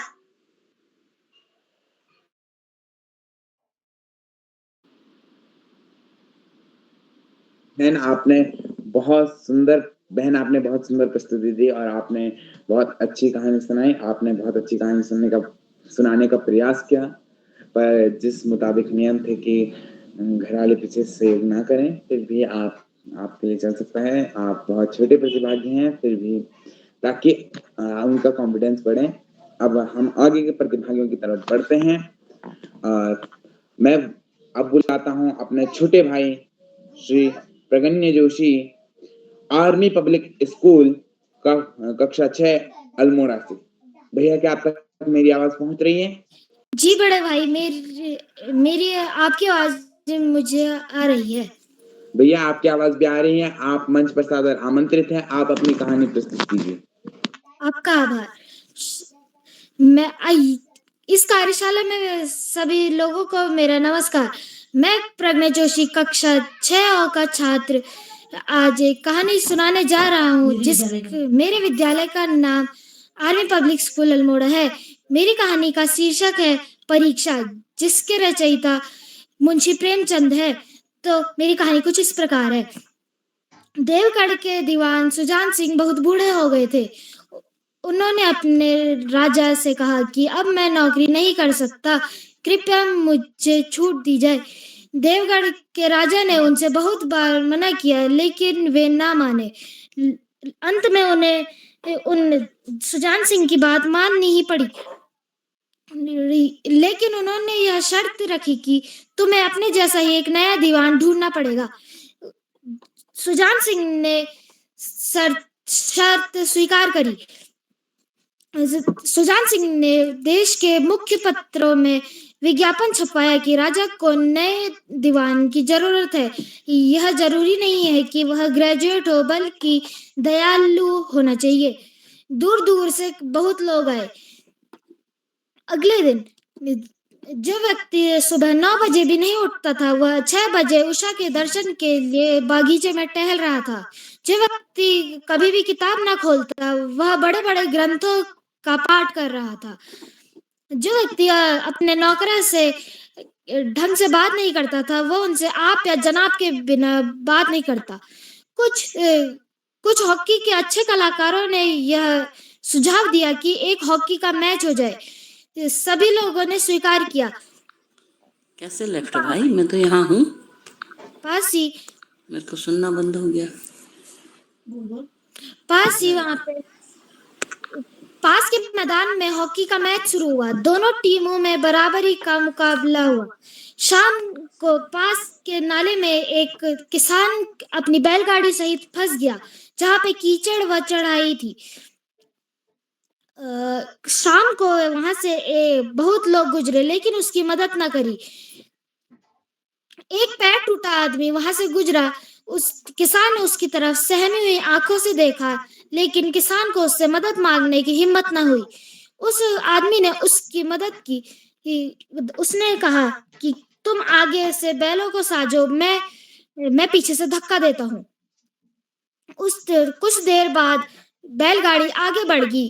उस किसान ने कहा कि कल तुम ही इस देश के दीवान बनोगे। उस आदमी को शक हुआ कि ये इसकी आवाज सुजान सिंह जैसी ही है और शक्ल भी मिलती जुलती है। अगले दिन सुजान सिंह ने उसी व्यक्ति को आगे बुलाया जिसने उस किसान की सहायता की थी। उस व्यक्ति की आंखों में बहुत खुशी थी, लेकिन जो व्यक्ति वहां आए थे उनकी आंखों में ईर्ष्या। सुजान सिंह ने उन सभी व्यक्तियों से कहा कि मुझे माफ कर दीजिएगा कि मैंने आपको इतना कष्ट पहुंचाया। इस कहानी से हमें यह सीख मिलती है कि हमें गरीबों के प्रति प्रेम व सहायता करनी चाहिए। धन्यवाद।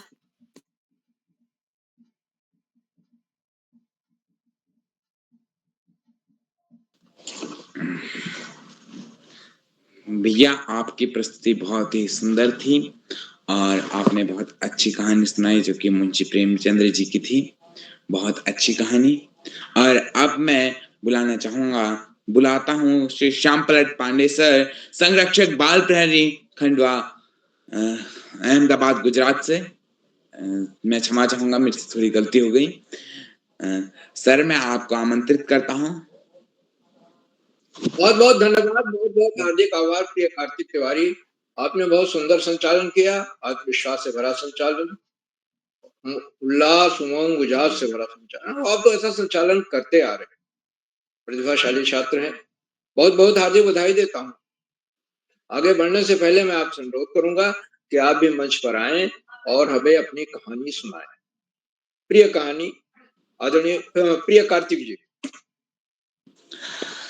आप सभी को मेरा प्रणाम। मैं आप सभी के सामने जो कहानी रखने जा रहा हूँ वो छायावाद के 4 स्तंभ कहे जाने वालों में से एक श्रीमती महादेवी वर्मा, जो एक बहुत अच्छी और कुशल लेखिका हैं, जिनकी डायरी लेखन और संस्मरण में हम बहुत सारे वो देख चुके हैं। हम बहुत सारी कहानियां देख चुके हैं, कविताएं देख चुके हैं। तो उन्हीं में से एक गिल्लू, यानी जो गिलहरी पर है, उनकी एक संस्मरण वो रख रहा हूँ। सोनजोही में आज एक पीली कली लगी है।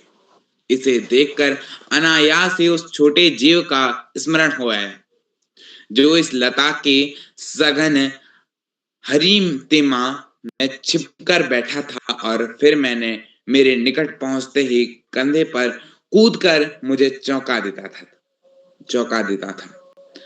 तब मुझे कली की खोज रहती थी, पर आज उस लघु प्राणी की खोज है।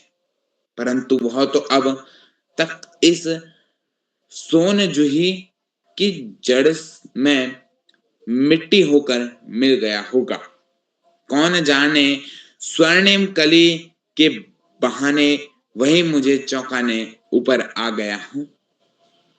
अचानक एक दिन सवेरे कमरे से बरामदे में आकर मैंने देखा 2 कौवे एक गमले के चारों तरफ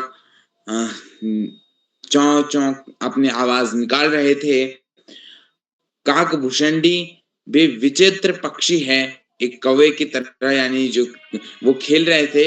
यह काकभूषणी भी विचित्र पक्षी है, एक साथ समादरित, अनादरित, अति सम्मानित, अति अवमानित हमारे बेचारे पुरखों न गरुड़ के रूप में आ सकते हैं, न मयूर के रूप में, न हंस के रूप में।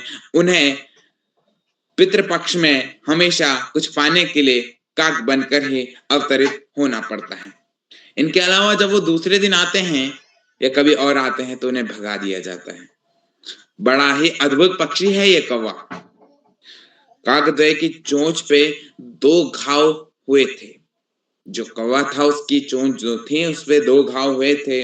उस लघु प्राणी के लिए ये बहुत थे, अतः वह गमले से चिपट पड़ा था। सबने कहा कौवे की चोंच पर घाव लगने से वो नहीं बचेगा।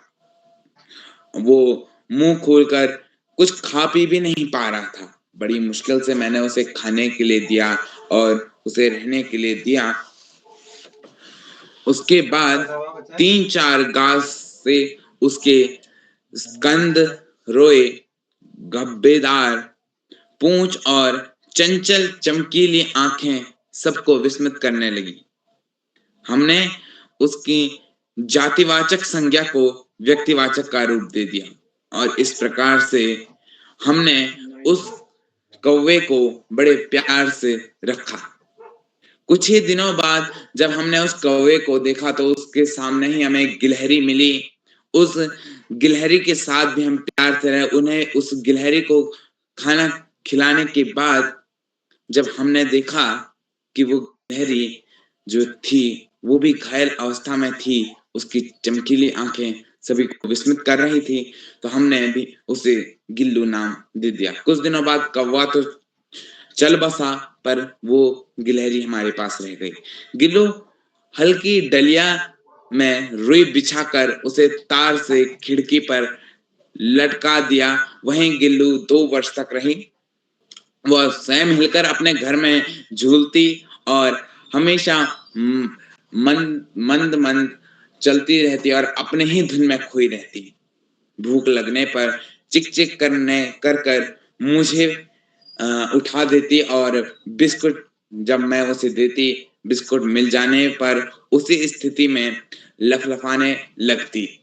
मुझे गिल्लू बहुत पसंद थी और गिल्लू से ही मैं हमेशा गिल्लू को ही अपने कमरे में पसंद करती थी। मेरे कमरे से बाहर जाने पर गिल्लू भी खिड़की की खुली जाली से बाहर आ जाती थी और ये मुझे गिल्लू का ये भोलापन बहुत अच्छा लगता था। और दिन भर गिलहरी के झुंड का नेता बना हर डाल पर उछलता कूदता जो गिल्लू था वो हमेशा उछलता कूदता रहता था। 4 बजे वह खिड़की के से भीतर आकर अपने झूले में झूलने लगता था। मुझे चौंकाने की इच्छा जब भी उसे होती, वो सोनजूही की पत्तियों में छुपकर मेरे पास अचानक आ जाता और मुझे चौंका देता।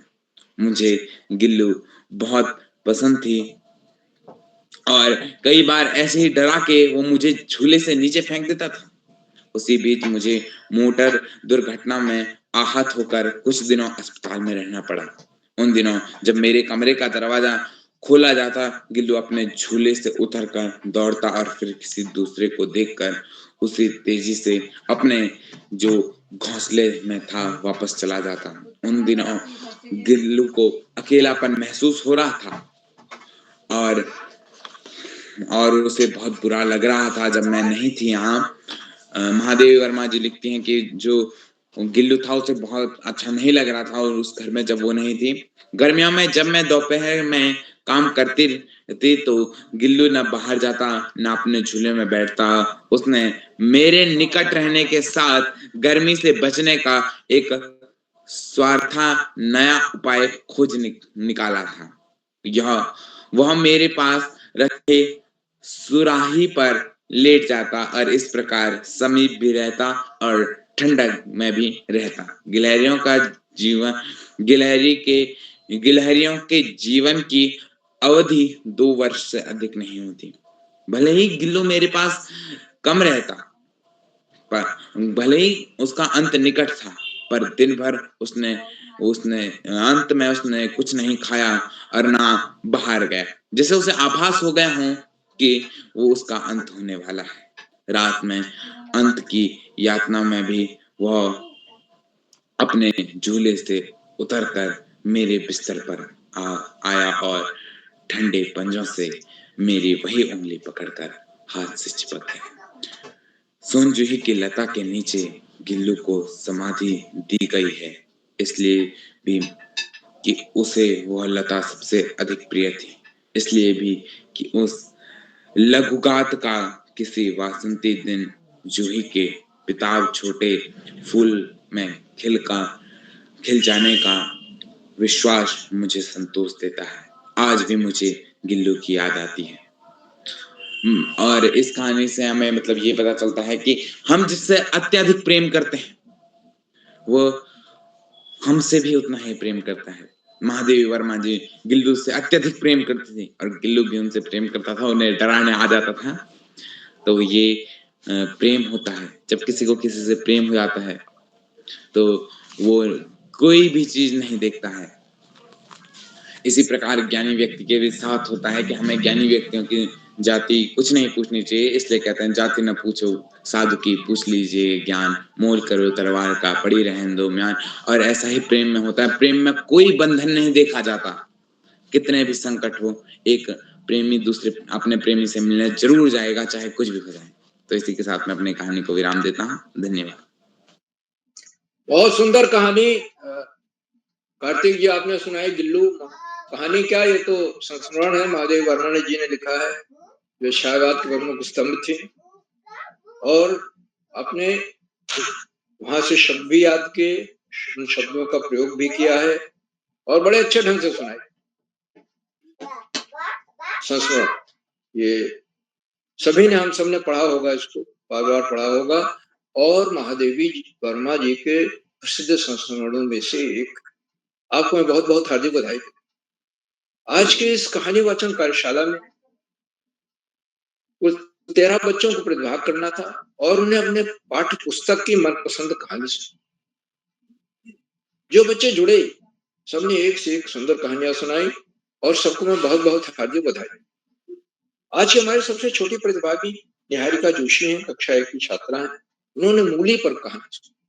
मूली उखाड़ने के लिए कैसे नाना जी आते हैं, नानी जी आ जाती हैं, और लोग भी आ जाते हैं, नातिन भी आ जाते हैं, कुत्ता भी आ जाते हैं, और अंत में किसी तरह से मूली को निकाल पाते हैं। जो बड़ी मूली होती है वो अंदर इतनी धंसी हुई होती है, उसे वृद्ध लोग नहीं निकाल सकते। तो इसमें हास्य भी है और सहयोग की भावना भी है। बहुत बहुत सुंदर कहानी सुनाई निहारिका जी ने। निहारिका जी को मैं बहुत बहुत हार्दिक बधाई देता हूँ। सबसे छोटी प्रतिभागी अक्सर इन कार्यशालाओं से जुड़ती हैं। आज के कार्यक्रम की अध्यक्षता कुमारी प्राची जोशी कर रही हैं, कक्षा 4 की छात्रा है। मैं उन्हें अध्यक्ष बनने के लिए हार्दिक बधाई देता हूँ। उन्हें अभी आमंत्रित किया जाएगा, वे अपना अध्यक्षीय वक्तव्य देंगे और उसके बाद मनपसंद कहानी भी सुनाएंगे। आज के हमारे विशेष अतिथि श्री प्रभाष देवतरा है, कक्षा 2-3 के छात्र, और चौखुटिया मोड़ा से प्रकाश जी ने विशेष अतिथि का शानदार वक्तव्य दिया और उन्होंने कहानी सुनाई किसान की समझदारी पर कहानी थी। तो बहुत ही बुद्धिमत्तापूर्ण कहानी, सुंदर कहानी, और से बहुत सारी सीख। कैसे चतुराई समय पर काम आ। बहुत बहुत हार्दिक बधाई दे। आज के हमारे मुख्य अतिथि आदरणीय डॉक्टर हेमलता तिवारी जी, जो पूर्व प्रवक्ता हैं एनसीईआरटी देहरादून से, मैं उन्हें सादर प्रणाम करता हूँ। उनका हार्दिक स्वागत है। आपने संचालन की सराहना की, बच्चों की प्रस्तुतियों की भूरिभूरि प्रशंसा दी और अपना प्रेरणादायक बोला, और मनपसंद विषय, मनपसंद शब्दावली पर बोलते हुए कहा कि मनपसंद कहानी का वाचन, इसमें बहुत सारी चीजें समाई है। एक तो चयन है, फिर निर्णय करने की क्षमता है, फिर याद करना है, फिर उसको अभिव्यक्त करना, बहुत सारी चीजें हैं। आदरणीय मुख्य अतिथि महोदया ने अपने बहुमूल्य समय में से हमें समय दिया, प्रेरणादायक बोधन दिया। हम उनके प्रति बहुत बहुत हार्दिक आभार करते हैं और हमें बनी हुई है। मित्रों, इन कार्यक्रमों से शिक्षा विभाग के निदेशक और शिक्षाविद आदरणीय आदरणीय आकाश सरस्वती जी प्रदान जुड़ते हैं। मैंने सादर प्रणाम करता हूँ और अपने प्रेरणादायक बोधन से बच्चों का नहीं, हम सबका भी ज्ञानवर्धन करते हैं, मनोबल। आज अपने वक्तव्य में उन्होंने 7 चीजों की चर्चा की। ये 7 बातें बच्चों को, हम सबको अवश्य ध्यान रखनी चाहिए। वो आपने सुनी होंगी, हम उनको दोहराएं। आदरणीय सरस्वती जी के प्रेरणादायक बोधन के लिए मैं उनके प्रति बहुत बहुत हार्दिक आभार। मित्रों, इन कार्यक्रमों से खंडवा से डाइट में सीनियर व्याख्याता के कार्यरत शिक्षाविद आदरणीय डॉक्टर अशोक वानिकी जी, उन्होंने चैट बॉक्स को उत्तरदायित्व संभाला। मैं उन्हें सादर प्रणाम करता हूँ। उनका हार्दिक स्वागत और उनका आशय वचन अवश्य सुनना चाहिए, क्योंकि उसमें हमेशा कोई नई बात, नई सीख, नया विश्लेषण होता है, जिससे हम निश्चित रूप से लाभान्वित।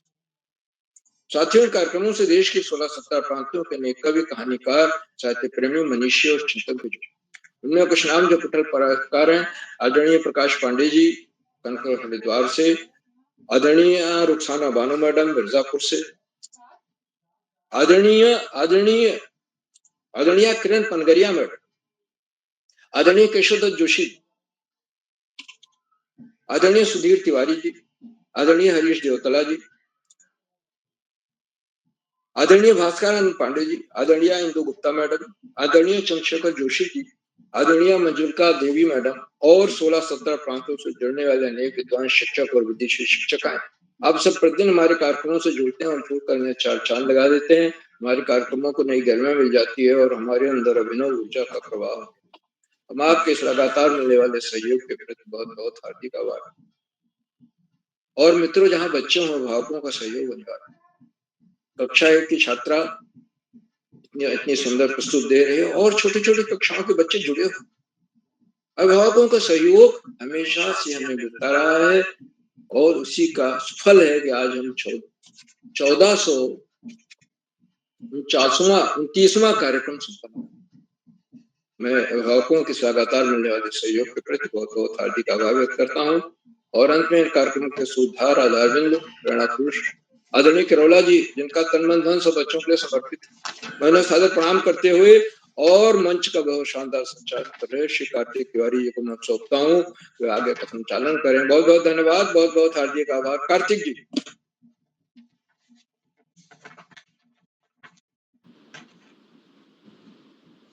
सर, आपने हमें बहुत ज्ञानवर्धक बातें बताई। मैं आपका आभार व्यक्त करता हूँ इतनी सारी ज्ञानवर्धक बातें बताने के लिए, और आपने हमें इतना सारा ज्ञान दिया, तो उसके लिए आपका बहुत बहुत धन्यवाद, आभार। तो अब मैं बुलाता हूँ जिन्होंने हमारे जो चैट बॉक्स है, जिसके माध्यम से हम सभी को हमें मतलब ज्ञान मिलता है और हमारा उत्साहवर्धन होता है। पहले छूटे हुए साथियों को बुला लीजिए, छूटे हुए साथियों को बुलाइए पहले। ठीक है सर, अब मैं छूटे हुए साथियों की तरफ बढ़ता हूँ। सबसे पहले तो मेरी छोटी बहन कुमारी शुभ्रा राणा, कक्षा 3, अजीम प्रेम जी विद्यालय उत्तरकाशी। बहन, क्या आप तक मेरी आवाज पहुंच रही है? बहन शुभ्रा राणा। जी भैया, आपकी आवाज मुझ तक पहुंच रही है। बहन, आप मंच पर सादर आमंत्रित हैं, आप अपनी कहानी प्रस्तुत कीजिए। धन्यवाद। आप सभी को मेरा नमस्कार। मैं शुभ्रा राणा, कक्षा 3 की छात्रा, अजीम प्रेम जी स्कूल से। मेरी कहानी का नाम है पंचतंत्र की कहानियां। इसके लेखक हैं श्री विष्णु शर्मा जी। इस कहानी का नाम है मूर्ख बंदर। बहुत समय पहले की बात है। एक राजा था और उसका एक बंदर था। एक दिन राजा सो रहा था और बंदर उसे पंखे की हवा दे रहा था। तभी एक मक्खी आकर राजा की छाती पर बैठ गई, पर बंदर को वो राजा को परेशान नहीं कर रही थी, पर बंदर को लगा कि वो राजा को परेशान कर रही है, तो जो बंदर था उसने उसे भगा दिया। पर फिर जब मक्खी लौटी, बंदर ने उसे फिर भगाया। बंदर उसे भगाते भगाते परेशान हो चुका था। इस बार जब बंदर ने उस मक्खी को भगाया, तो बंदर ने अपने मन में कहा, ये मक्खी तो बड़ी जिद्दी है, बार बार आ जा रही है। एक काम करता हूँ, अब इसको राजा की तलवार से मार ही देता हूँ। बंदर बाहर गया और राजा की तलवार लेके आ गया और कहा, और मक्खी के ऊपर तलवार चला दी। पर मक्खी तो तेज थी, वो उड़ के भाग गई और राजा की छाती में छुरी लग गई। अब बंदर को तो बड़ी चिंता हो गई। इस कहानी का जो मॉरल है वो है कि मदद करना अच्छा होता है, पर मदद करने से पहले सोचना भी चाहिए। धन्यवाद।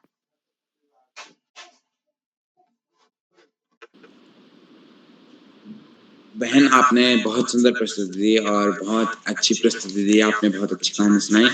और अब हम आगे बढ़ते हैं। अब मैं बुलाता हूँ अपने छोटे भाई आराध्य शर्मा, कक्षा 8, Venus public school, Anand Nagar, Gwalior, Madhya Pradesh से। भाई क्या आप तक मेरी आवाज पहुंच रही है? शायद वे किसी कारण से नहीं जुड़ पाए, तो अब मैं आगे बढ़ता हूँ और बुलाता हूँ जिन्होंने चैट बॉक्स का दायित्व संभाला हुआ है और हमें हमारा उत्साहवर्धन करते रहते हैं। डॉक्टर अशोक कुमार नेगी सर, संरक्षक बाल प्रहरी, खंडवा, मध्य प्रदेश से। सर क्या आप तक मेरी आवाज पहुंच रहे हैं? जी, सर आपकी आप मंच आवाज पर, सर आपका मंच पर स्वागत एवं अभिनंदन। बहुत बहुत धन्यवाद, बहुत आभार आपका। बालपरी मंच पर आज की इस शानदार कार्यशाला जो कि कहानी वाचन के रूप में बालपरी का 1429वां ऑनलाइन कार्यक्रम है और इस कार्यक्रम में आपके सुंदर संचालन के लिए कार्तिक तिवारी जी, मैं आपको ढेर सारी बधाइयां देता हूँ, बहुत सारी शुभकामनाएं देता हूँ और आपका जोशीला अंदाज, आपका शब्द भंडार और आपका मंच पर आमंत्रित करने का जो तरीका होता है वो बहुत ही बढ़िया है। तो मैं आपको बहुत सारा स्नेह प्रेषित करता हूँ और शुभकामनाएं भी देता हूँ। बालपहरी मंच पर आज की इस कार्यशाला में मंच पर विराजमान आदरणीय डॉक्टर हेमलता तिवारी जी जो मुख्य अतिथि के रूप में मंच पर विराजमान है। आप SCERT देहरादून में पूर्व प्रवक्ता के रूप में है, एक शिक्षाविद के रूप में मंच पर आसीन है। आपका हम बहुत अभिनंदन करते हैं, बहुत स्वागत करते हैं। आप बालपहरी मंच से समय समय पर जुड़ती हैं और आपका इसलिए बालपहरी मंच पर बच्चों को सबको प्राप्त होता है। आपका बहुत अभिनंदन करते हुए आपकी प्रतिक्रिया के लिए भी हम आपका स्वागत करते हैं। आपने बच्चों की प्रस्तुतियों की सराहना करते हुए उन्हें स्नेह प्रेषित किया, आशीर्वाद दिया, बहुत बहुत धन्यवाद, बहुत आभार आपका आदरणीय डॉक्टर हेमलता तिवारी। बालपहरी मंच पर विशिष्ट अतिथि है श्री प्रभास देवतला जी जो कक्षा 3 के विद्यार्थी हैं, वीर शिवा पब्लिक विद्यालय चौपटिया अल्मोड़ा से। अध्यक्षता कर रहे हैं कुमारी प्राची जोशी जी जो कंट्री वाइड पब्लिक विद्यालय सोमेश्वर अल्मोड़ा से कक्षा 4 के विद्यार्थी हैं और श्री रामचंद्र भट्ट सरस्वती विद्या मंदिर कार्तिक तिवारी जी कक्षा 9 के विद्यार्थी के प्रेषित करते हैं। आज की कार्यशाला में प्रतिभा करके अपने चयनित कहानियों का वाचन करने वाले हमारे मित्रों में नीलाक्षी कलोनी जी, गौरव सिंह परिहार जी, निश्चल अग्रवाल जी, ईशित कुमार जी, पल्लवी बिष्ट जी, मानस धोनी जी, शुभ्रा राणा जी, आराध्य शर्मा जी, निहारिका जोशी जी, प्रज्ञय जोशी जी और मुझे लगता है कि कक्षा 1 के बच्चे कुमारी निहारिका जोशी जी, कक्षा 3 में शुभ्रा राणा जी, कक्षा 5 में पहुंच गए हैं निश्चल अग्रवाल जी, उनका परीक्षा परिणाम आ गया है। आपको कक्षोन्नति की भी हम बधाई देते हैं। अभी पिछले कार्यक्रमों में आप कक्षा 4 में थे। प्राची जोशी जी कक्षा 4, आप और प्रभास देवतला जी जो अतिथि के रूप में मंच पर विराजमान है कक्षा 3, आपके लिए बहुत उत्साहवर्धन करने वाली प्रस्तुतियां हैं और आपके लिए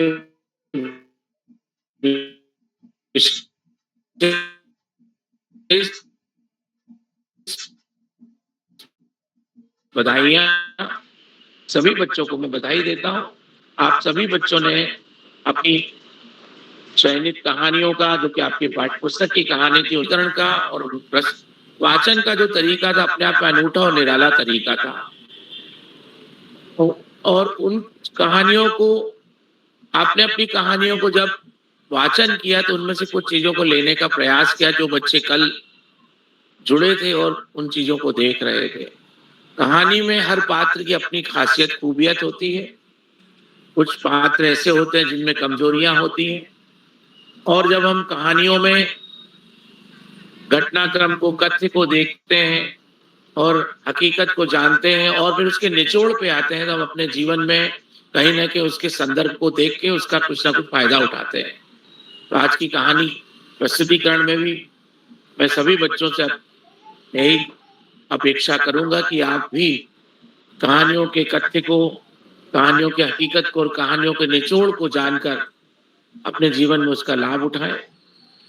मैं सभी बच्चों को एक बार पुनः बधाइयां देता हूं। आज की कार्यशाला में आदरणीय आकाश सारस्वत सर का उत्कृष्ट मार्गदर्शन हमें निरंतर मिलता है। आदरणीय चांपरण पांडे जी, आपका भी इसलिए हमें प्राप्त होता है। आपका भी कोटि कोटि वंदन, अभिनंदन और आपको प्रणाम प्रेषित करते हुए धन्यवाद ज्ञापित करते हैं। और हम सबको एक सूत्रता में बांध के रखने वाले आदरणीय उदय किरोला जी, उनके लिए भी औपचारिकता है, क्योंकि शब्द उनके लिए आभार के और धन्यवाद के शब्दकोश में कोई शब्द नहीं है जो उनकी इस रिश्वत तपश्चर्या के लिए अनुकूल अनुस्तर हो। मैं आदरणीय उदय किरोला जी का भी कोटि कोटि वंदन, अभिनंदन और उन्हें प्रणाम करता हूँ। बाल पहरी मंच पर आज की कार्यशाला में चैट बॉक्स में अपनी सक्रियता दिखाने वाले बाल प्रेमी स्नेही जनों में आदरणीय प्रकाश पांडे जी, जिनकी निरंतर टिप्पणियां आदरणीय रुखसाना बारोट जी, आदरणीय किरण मेहरा जी, आप सभी का बहुत अभिनंदन और बहुत धन्यवाद करते हैं। आपका बाल प्यारी के प्रति स्नेह और प्रेम इसी तरह से बना रहे और बच्चों को आपका आशीर्वाद प्राप्त हो रहे, हम सबको आपका मार्गदर्शन प्राप्त होता रहे। इन्हीं शुभकामनाओं के साथ मैं अपनी वाणी को विराम करता हूँ, विदा लेते हुए शुभ यामिनी कहता हूँ और मंच का संचालन कर रहे कार्तिक तिवारी जी को मंच सौंपता हूँ। कार्तिक जी बहुत बहुत धन्यवाद, बहुत आभार, शुभ रात्रि, शुभ यामिनी। सर आपका बहुत बहुत आभार। आपने अपने इतनी ज्ञानवर्धक बातें बताई और आपने इतनी सारी चीजें बताई। आपने हमें इतना ज्ञान दिया, हमें बहुत सारा ज्ञान दिया। अब जो हमारे हमारे यहाँ अध्यक्षता कर रही हैं मेरी छोटी बहन कुमारी प्राची जोशी, कक्षा 4, contribute public school Someshwar Almora से। बहन, क्या आप तक मेरी आवाज पहुंच रही है? जी भैया, आपकी आवाज आ रही है। कार्तिक जी, मैं एक भ्रष्टता कर लूं थोड़ा सा, बीच में बोल रही हूँ। एक भ्रष्टता, सन 2000 के आसपास मैंने एक डॉक्यूमेंट्री देखी थी और उसने मुझे प्रेरणा दी थी कि मैं भी कोई ना कोई वाहन चलाना सीखूं, और मैंने तब स्कूटी और कार सब कुछ चलाना सीखा था, स्कूटर। और आज मुझे बड़ा अच्छा लगा जब मुझे ये पता चला कि वो पुडुकुट्टी गांव की थी और तमिलनाडु की थी, क्योंकि न तो वो मेरी भाषा समझ में आई थी, स्टोरी समझ में आई थी, लेकिन भाषा नहीं समझ में आई थी। और मैं बहुत धन्यवाद करती हूँ, नीलाक्षी जी ने शायद मुझे ये कहानी सुनाई कि उन्होंने मुझे मेरी उस समय की प्रेरणा वाली कहानी सुनाई। धन्यवाद, बहुत बहुत धन्यवाद। मैंने भ्रष्टता की है, उसके लिए क्षमा। मैम कोई बात नहीं, कहानियों का काम होता है हर किसी को ज्ञान देना। उसी प्रकार की भी कहानी थी जिसने ज्ञान दिया और मैम के पिछले दिनों की याद दिलाई। अब मैं हमारी जो अध्यक्षता करें मेरी छोटी बहन प्राची जोशी, कक्षा 4, contribute public school Someshwar Almora से। बहन, मैं आपको मंच पर सादर आमंत्रित करता हूँ, आप आमंत्रित हैं। जी धन्यवाद। करचरण कृतं वा कायजं कर्मजं वा श्रवणनयनजं वा मानसं वा पराधं विहितमविहितं वा सर्वमेतत्समस्व। जय जय करुणाब्धे श्री महादेव शंभु, जय जय करुणाब्धे श्री महादेव शंभु। आप सभी लोगों को मेरा प्रणाम। प्राची जोशी, कक्षा 4 की छात्रा। जैसे कि आप जानते हैं आज बाल प्रहरी में कहानी वाचन कार्यशाला है।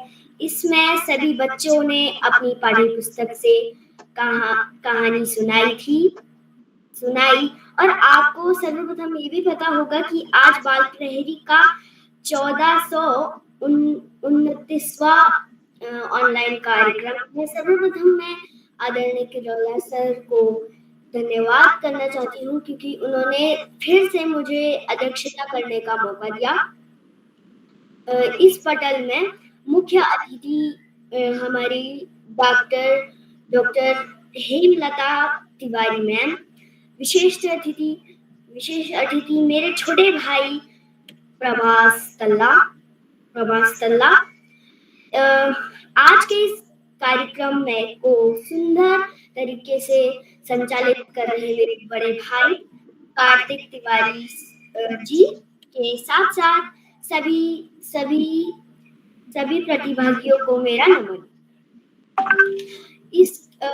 इसके अलावा आज के इस कार्यक्रम में मार्गदर्शन करने वाले हमारे श्रीमान उदय गिरिवाल सर के साथ श्रीमान नेगी सर, श्रीमान पांडे सर, श्रीमान सरस्वत सर, इन सभी गुरुजनों को मेरा सादर प्रणाम।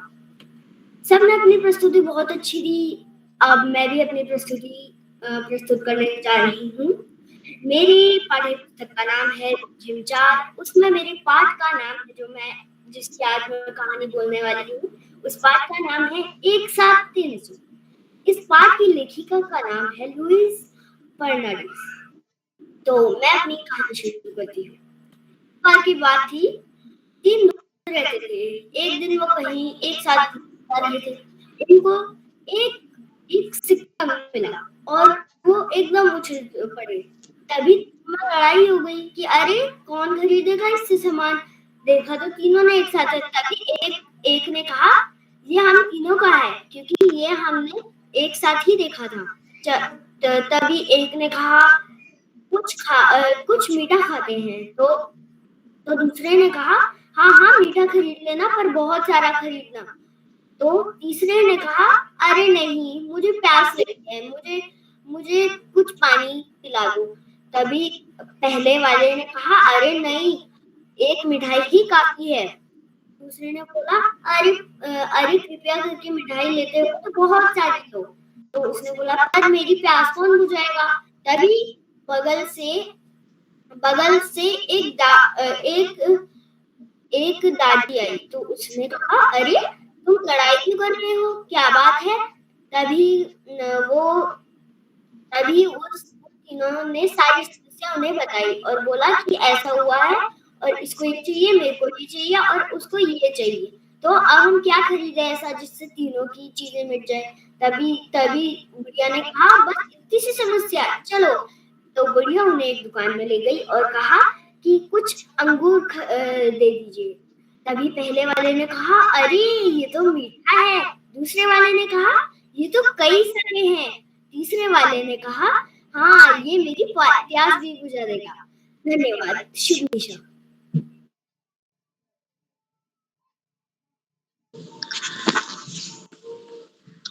बहन, आपने बहुत सुंदर प्रस्तुति दी और बहुत अच्छी हमें कहानी सुनाई। और अब मैं जो हमारे लिए ऋषियों सा जीवन जीते हैं और हमारे लिए दिन रात मेहनत करते हैं कि कब कौन सी कार्यशाला होनी है और कब किसके लिए, तो मैं बुलाता हूँ श्री उदय गिरिवाल सर जी को, जिन्होंने हम सभी बालकों को एक सूत्र में बांधा है और एक सूत्र में पिरोकर हमें इस पटल पर जोड़ा है। सर हमारे लिए काम करते रहते हैं, दिन रात काम करते हैं और हमें जहाँ पे भी हमसे त्रुटि हो